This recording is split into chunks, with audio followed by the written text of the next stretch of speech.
Good morning, everyone, and thank you very much for joining me here on Untold Evidence. Today we are on episode 75, and I know we've been dipping in and out of our formal structure to bring in emergency episodes and some mini-series.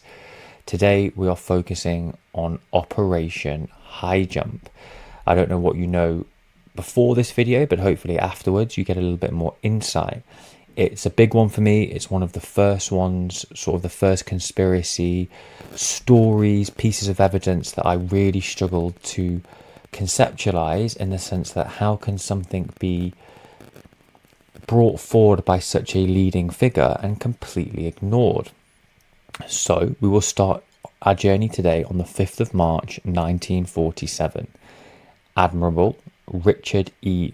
Byrd of the United States Navy gave an interview to a Chilean newspaper called Mercurio. The interview was published in Spanish, and the exact translation is still argued about today. However, the substance is not.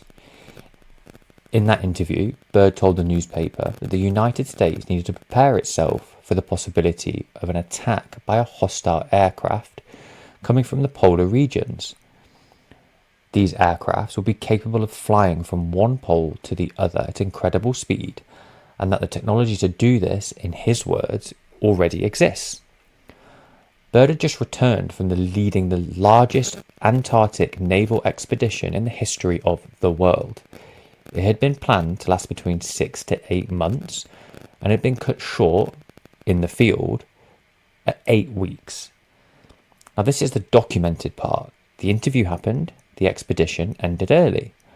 The reason it ended early is where this story gets interesting. So to understand Operation Highjump, you have to understand what was happening in the rest of the world in the second half of 1946. The Second World War had been over for about a year. The Cold War had not yet been named.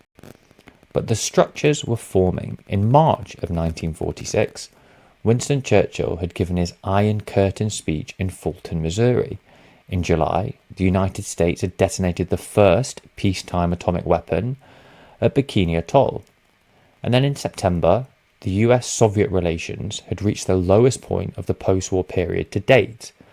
And in Antarctica, every major power, except the United States, had filed a formal territorial claim. The United Kingdom claimed a slice, so did Argentina, as did Chile, Norway, Australia, France, and New Zealand. The United States, as of 1946, had never made one. And there was one more piece of recent history that mattered. In 1938 and 39, Nazi Germany had sent a naval expedition to the Antarctic under Captain Alfred Reicher aboard the seaplane tender Schwabenland. The Germans had explained a region they called Schwabenland, New Swabia. They had taken aerial photographs. They had dropped metal swastika markers from the air, and the expedition was real, documented, and a matter of formal record. The Germans had lost the claim when they lost the war, but the existence of the prior German interest in Antarctica was something the American military had not forgotten. Now, this is the context. A continent half the size of Africa, every major world power except the United States with a flag planted on it, a defeated German expedition 7 years prior, and a nuclear-armed America facing a Soviet Union it had not yet defined as the enemy. A new global order was being written. So into this context, the US Navy launched Operation Highjump. The operation was officially designated to the US Navy Task Force 68. It was launched in late August 1946 and operated through February 1947. The scale of it has never been matched before or since in the history of Antarctic operations. 4,700 men, 13 ships, including the aircraft carrier USS Philippine Sea, an icebreaker, the submarine USS Senate, 2 seaplane tenders, 2 destroyers, a fleet supply train, and various auxiliaries. 33 aircraft, including an R-4D Skytrains, specially modified with skis and rocket-assisted takeoffs gear, a PBM Mariner long-range flying boats, one full task force of United States Navy sent to the bottom of the world. That is an enormous operation.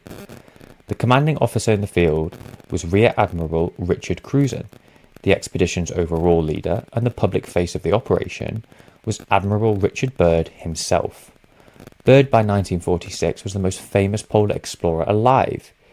He had, by his own claim, flown over the North Pole in 1926, a claim, it should be noted, that historians have continued to question even into the present day on the basis of his own flight diary.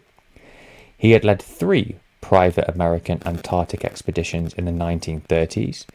He had wintered alone at the Advanced Weather Base in 1937 and nearly died of carbon monoxide poisoning. He had built his entire public persona around the role of the lone American hero at the bottom of the world. When the US Navy needed a public face for an expedition whose actual purpose was, on the surface, complicated to explain, they put Byrd in front of the cameras. They stated objectives, as listed in the declassified Navy briefing. First, to train personnel and test equipment in the frigid zones. Second, to consolidate and extend American sovereignty over the largest practical area of the Antarctic continent. And third, to determine the feasibility of establishing, maintaining and using bases in the Antarctic. And lastly, to develop tactics for ship-based aircraft operations in polar conditions. These are the stated objectives. They are real, they appear in original Navy documentation, and they are on the face very reasonable. But they do not on their own explain the scale of what was sent. 4,700 men to essentially map ice. Now first let's take the documented. The task force divided itself on arrival in Antarctic waters into the 3 groups. The central group, under Cruzen himself, included the icebreaker USS Northwind and the supply ships. They were responsible for the area around the Bay of Whales, the Ross Sea sector, a region in which Byrd had personal history from his 3 earlier private expeditions. They established a base they named Little America 4 on the Ross ice sheet, near the site of Byrd's earlier camps. From there, they began aerially mapping the continent. The western group, including the aircraft carrier USS Philippine Sea, operating off the coast, was assigned a long western sector of the continent, Wilkes Land, Queen Mary Land, and a long stretch toward the Antarctic Peninsula.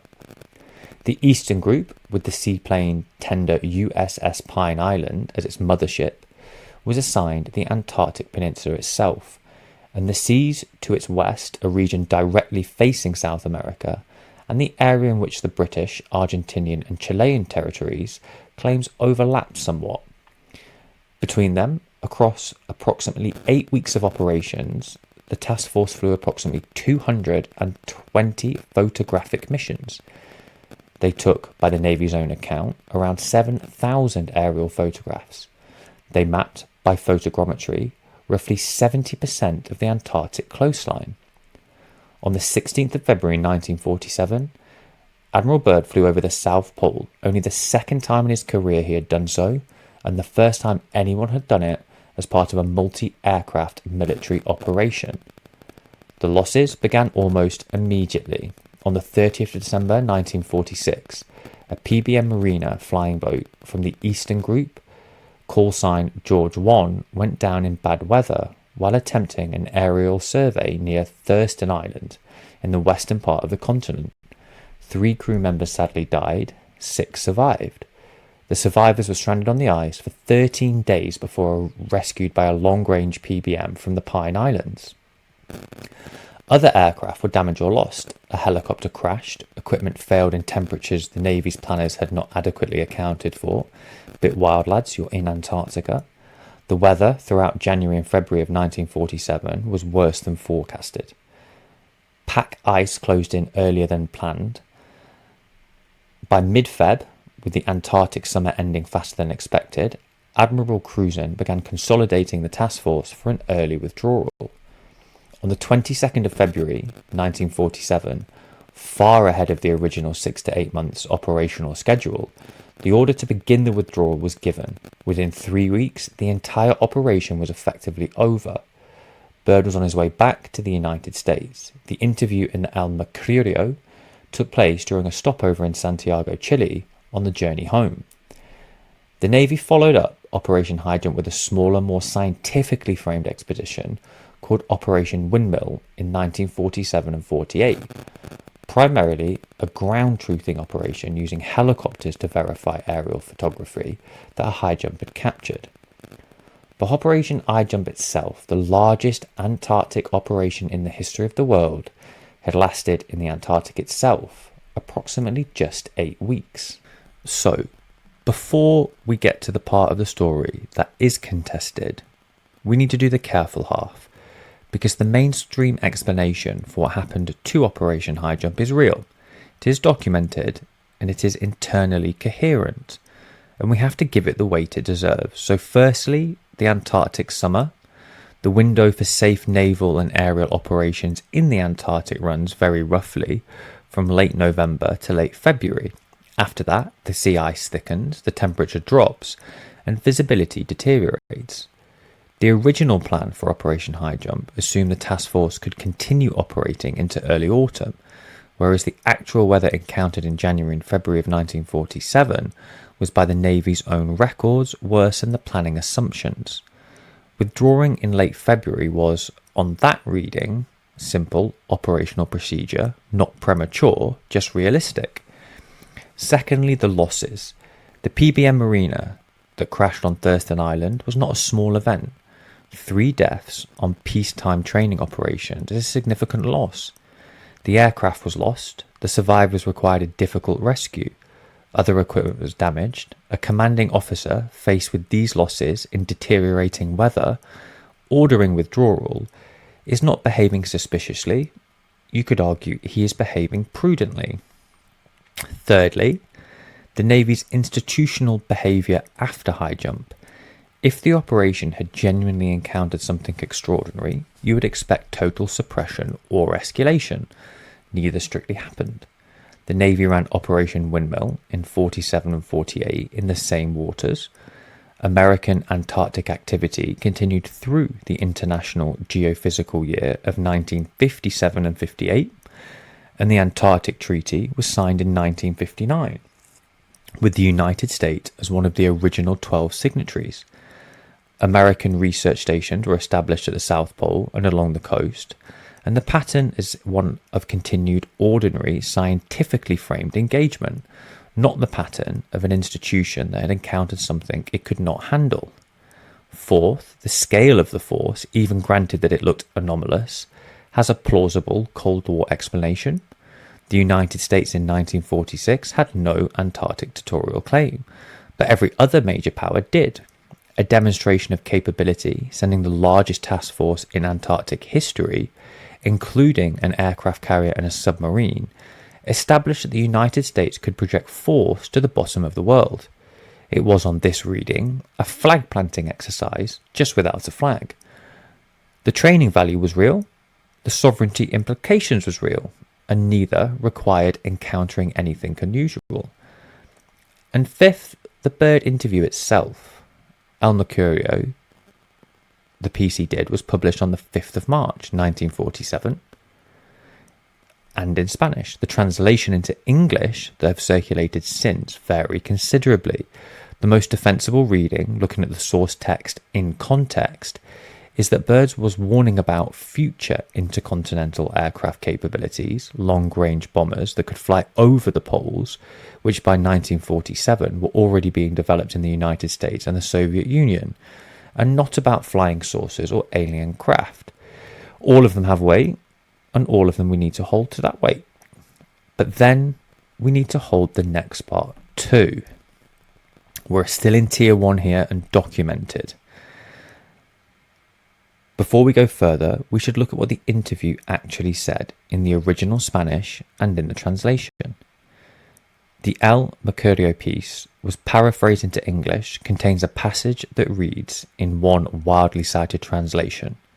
We quote, Admiral Byrd declared today that it is imperative for the United States to initiate immediate defense measures against the possibility of an invasion over the country by hostile planes coming from the polar regions. The Admiral explained that he was not trying to frighten anyone, but the cruel reality is that in case of a new war, the United States could be feasibly attacked by planes flying over one or both of the poles. Now that is the version most often cited, and it is also defensible. But the original Spanish text uses a phrase that reads, literally translated, aircraft that can travel, and I'm going to butcher this in Spanish, de un polo a otro con incredible velocidad, from one pole to the other at incredible speed.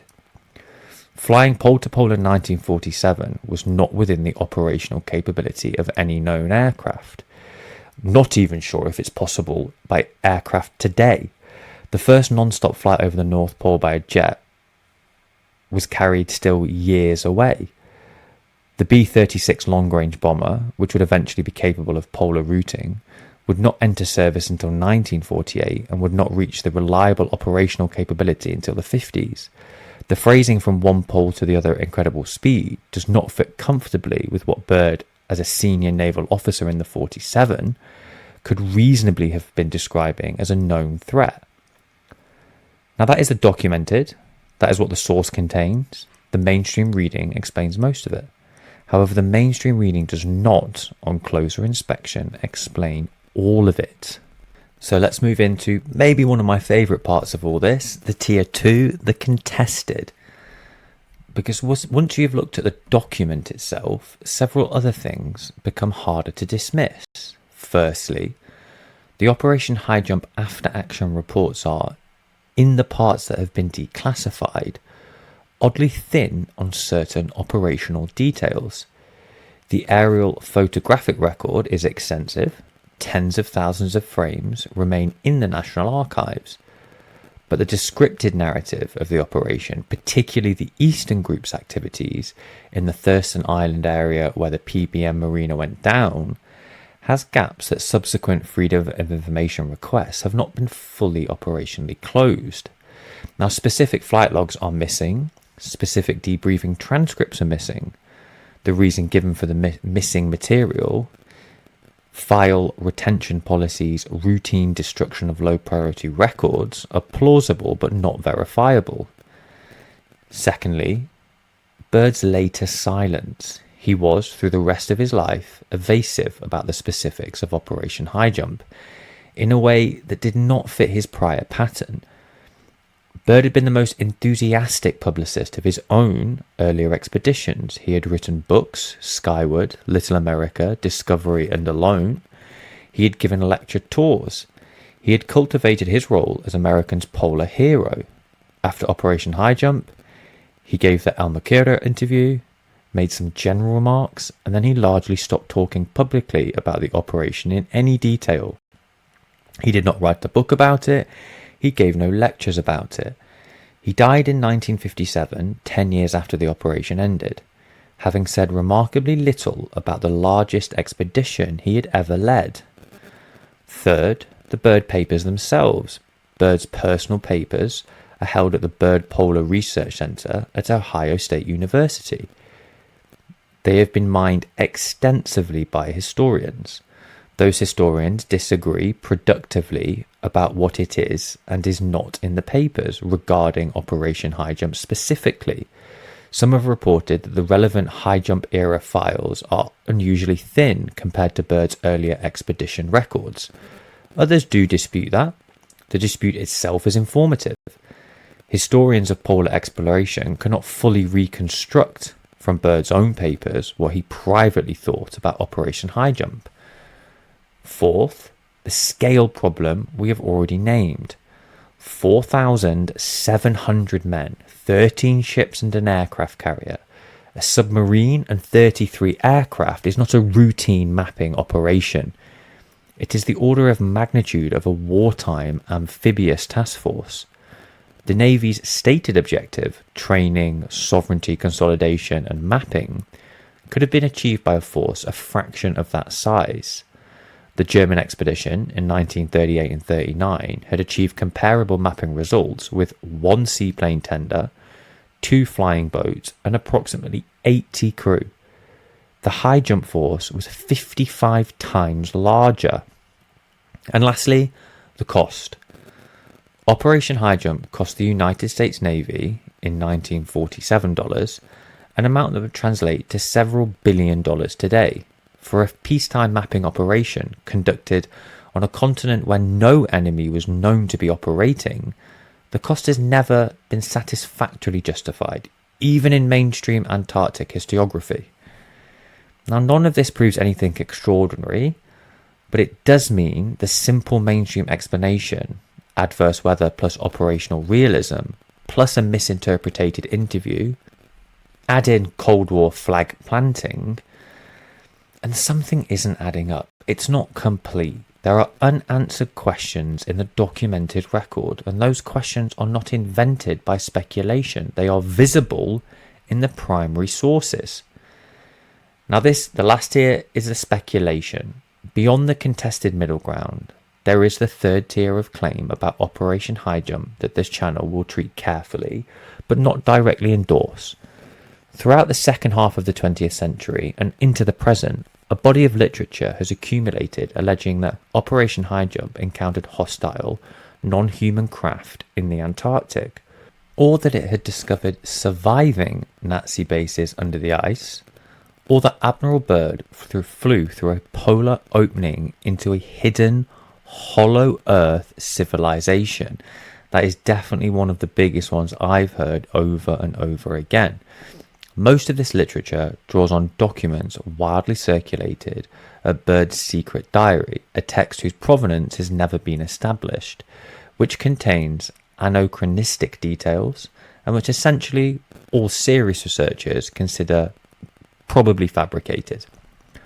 Now, these claims as current evidence are tier 3. They have no primary source, documentation that can survive any real serious scrutiny. The Byrd diary cannot be traced back to Byrd. The Nazi survivor claims rely on selective reading of declassified material and uncorroborated witness statements that emerged decades after the operation. The hostile craft claims rest entirely on the contested Byrd interviews, stretch well past what its language supports. None of which is to say the wider question raised by Operation Highjump are answered.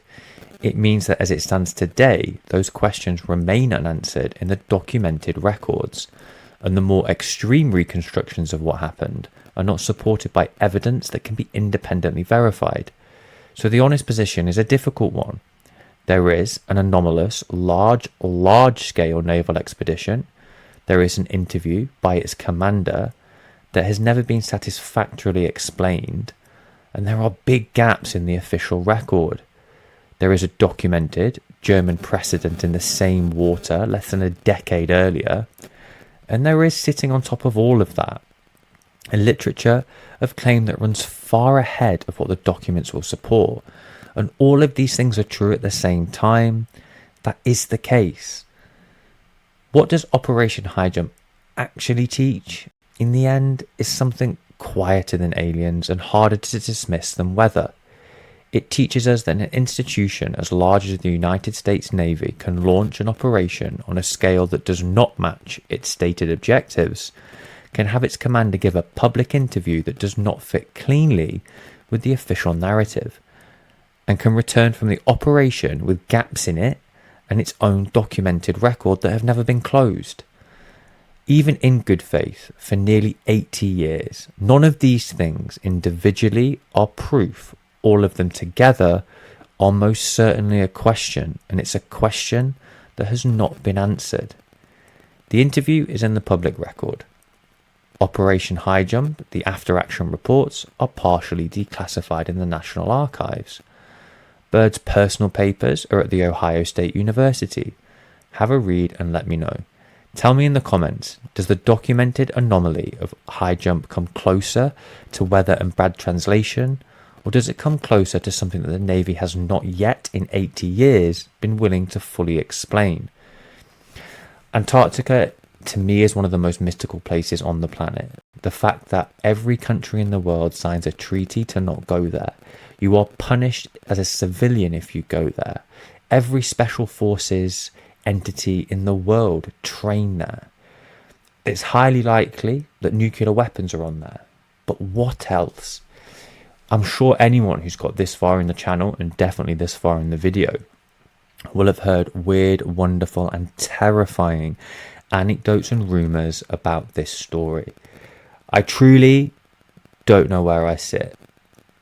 In my heart, I think tier 3, the speculative, has some weight.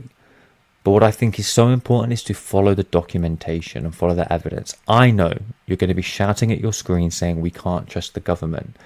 With the recent disclosure drops, I tend to agree with you. I don't think they're taking it seriously, at least as of yet. But what does Antarctica mean? Guys, get your comments in. Let's discuss it and let's figure out what is going on. What do you view Operation Highjump as? If we've misidentified or misinformed, as always, please let me know. You will see 2 videos here. Have a click, have a watch, same rules apply. Let me know in the comments what you think, and we will see you in the next episode.